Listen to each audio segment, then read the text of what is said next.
রাজাপুর নামের একটা গ্রাম ছিল যেটা জঙ্গলের পাশে অবস্থিত ছিল। আর সেই গ্রামের পাশে একটা কবরস্থান ছিল। সেই কবরস্থান থেকে হামেশাই রাত্রে ভয়ানক আওয়াজ আসতো। সেই গ্রামে শান্তা নামের একটা বুড়ি মহিলা থাকতো, আর তার ঘর কবরস্থানের পাশেই ছিল। একদিনও সকালবেলা উঠে আর নিজের ঘরের দরজা খুলতেই শান্তার খুব রাগ হয়, কারণ ওর দরজার সামনে একটা মাথার খুলি পড়ে। কোন বদমাশ এসব কাজ করেছে যে সকাল সকাল দরজার সামনে খুলি রেখে গেছে? তখনই সেখানে রাজা আসে, যে স্বভাবে খুবই দুষ্টু ছিল, আর শান্তাকে বলে, আরে কি হলো আমার মাধুরী, কেন এত সকাল সকাল রাগ করছো? হ্যাঁ, কে কি বলে দিল? রাজার কথা শুনে শান্তার আরো রাগ হয়, আর ওকে বকতে বকতে বলে, ভাগ এখান থেকে, সকাল সকাল এসে গেছে বদমাশি করতে। নিজের মাকে বল মাধুরী, এক তো জানি না কে ঘরের সামনেই মাথার খুলি রেখে গেছে। শান্তার কথা শুনে রাজা সেই খুপড়ির কাছে দেখতে যায়, আর সেই খুপড়ি দেখে ভয় পেয়ে যায়। আসলে সেটা মানুষের খুপড়ি ছিল।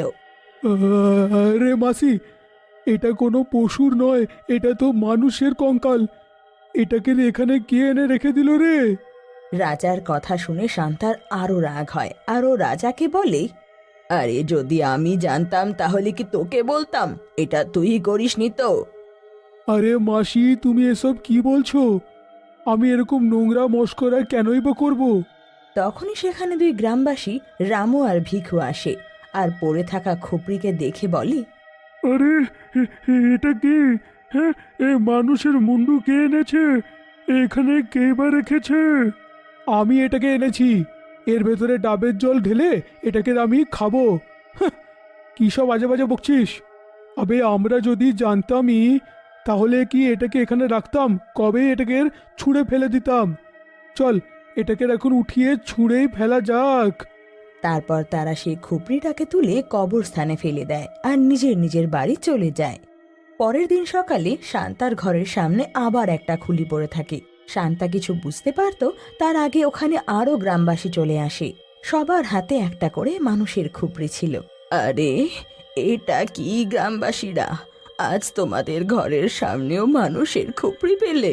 কোথা থেকে আসছে সব? তখনই দিনু নামের গ্রামবাসী বলে, আরে মাসি, কি যে তোমায় আমি বলবো, কাল রাতে আমার বাড়ির দরজায় জোরে কোনো জিনিস একটা বাড়ি মারলো। আমি ভাবলাম কোনো মধুরে হবে, মদ খেয়ে পাথর ছুঁড়ছে। সকালে উঠে আমি দেখি যে বাড়ির সামনে এটা কেউ রেখে দিয়ে গেছে। আর শুধু আমার বাড়ির সামনে নয় গো, আরও কয়েকজনের বাড়ির সামনেও রেখেছে। তারপর থেকে যেন এটা সচরাচর হতে লাগে। গ্রামবাসীদের ঘরের সামনে খুপড়ি পাওয়া যেতে লাগে। এতে গ্রামবাসীরা খুবই বিরক্ত হয়ে ওঠে। আর একদিন পঞ্চায়েতে জমায়েত হয়, তো দিনু পঞ্চায়েতকে বলে, আরে প্রধান মশাই, কিছু একটা করুন। এখন তো এটা রোজকার ব্যাপারই হয়ে গেছে। আমরা কাজকর্ম করব না এই মুন্ডুগুলোকে নিয়েই মেতে থাকবো? হ্যাঁ, তিনু বাবা, এরকম রাগারাগি করে না।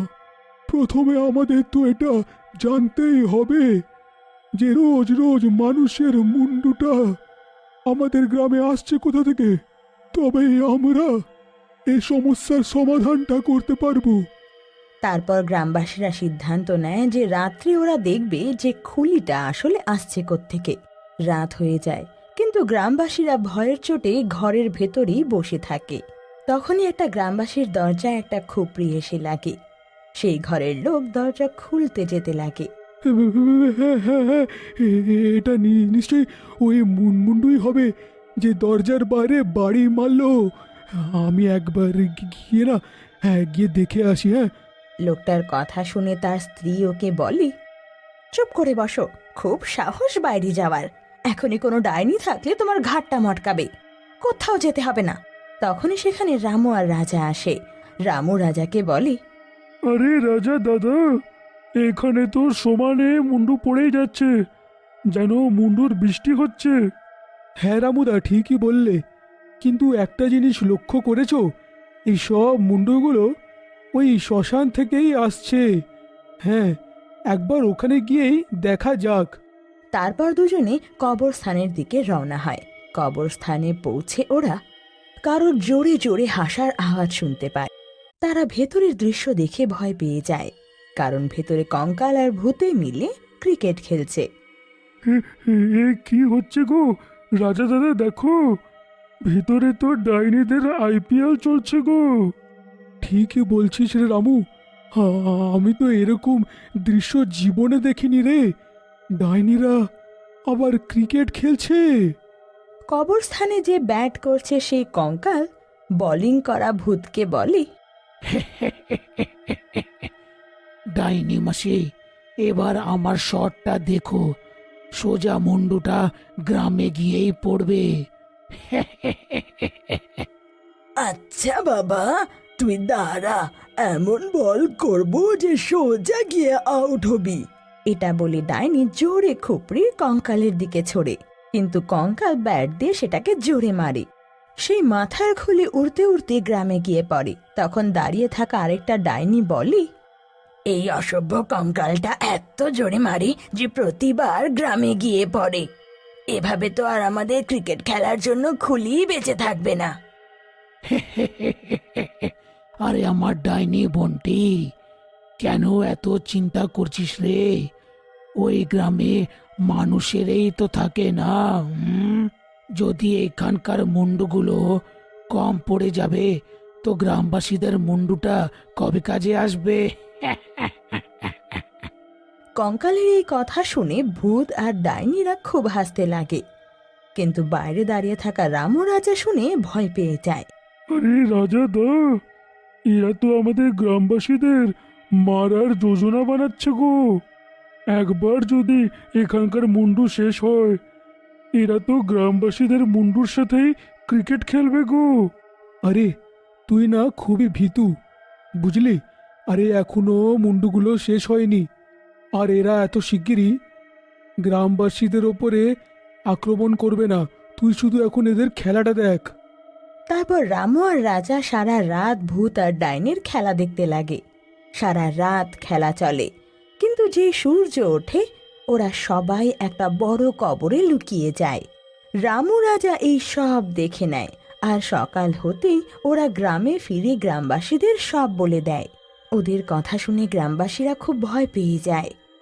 আরে এটা তো ডাইনি আর ভূত প্রেতের ব্যাপার মনে হচ্ছে। আমরা মানুষেরা তো এদের সাথে মোকাবিলা করতে তো পারবোই না। আমি বলি কি সবাই মিলে গ্রামটা খালি করে দিই। আবে ভিকু, কি বলছিস? আমরা ডাইনি আর ভূতের ভয়ে নিজের গ্রামটাই ছেড়ে দেব? সেরামটা হতেই পারে না। ঠিক বলছিস রাজা বাবা, এই ডাইনির ভয়ে আমরা কি নিজের বাড়ি ঘর ছাড়তে পারি? এটা হতেই পারে না। আমরা কোনো সমাধান বার করেই ছাড়বো।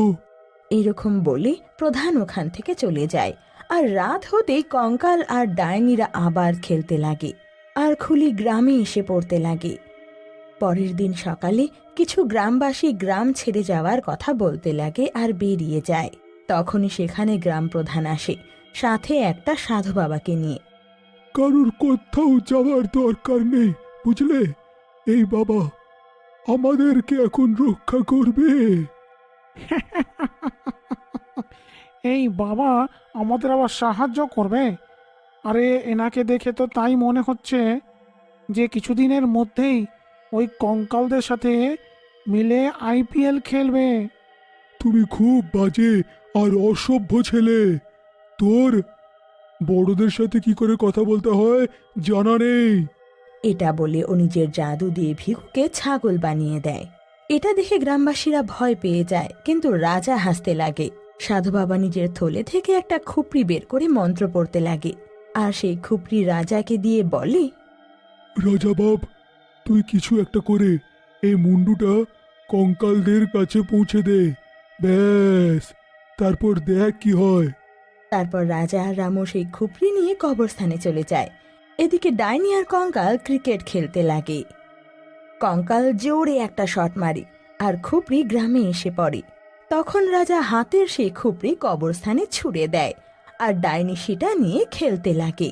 যেই সেটা কঙ্কালের দিকে ফেলে, কঙ্কাল সেটাকে ব্যাট দিয়ে মারতেই সেটা বমের মতো ফেটে যায়, আর কঙ্কাল আর ডাইনিরা জ্বলতে লাগে আর কিছুক্ষণের মধ্যেই ছাই হয়ে যায়। ওদিকে বাবা ভিখুকে আবার মানুষ রূপে এনে নিজে গায়েব হয়ে যায়।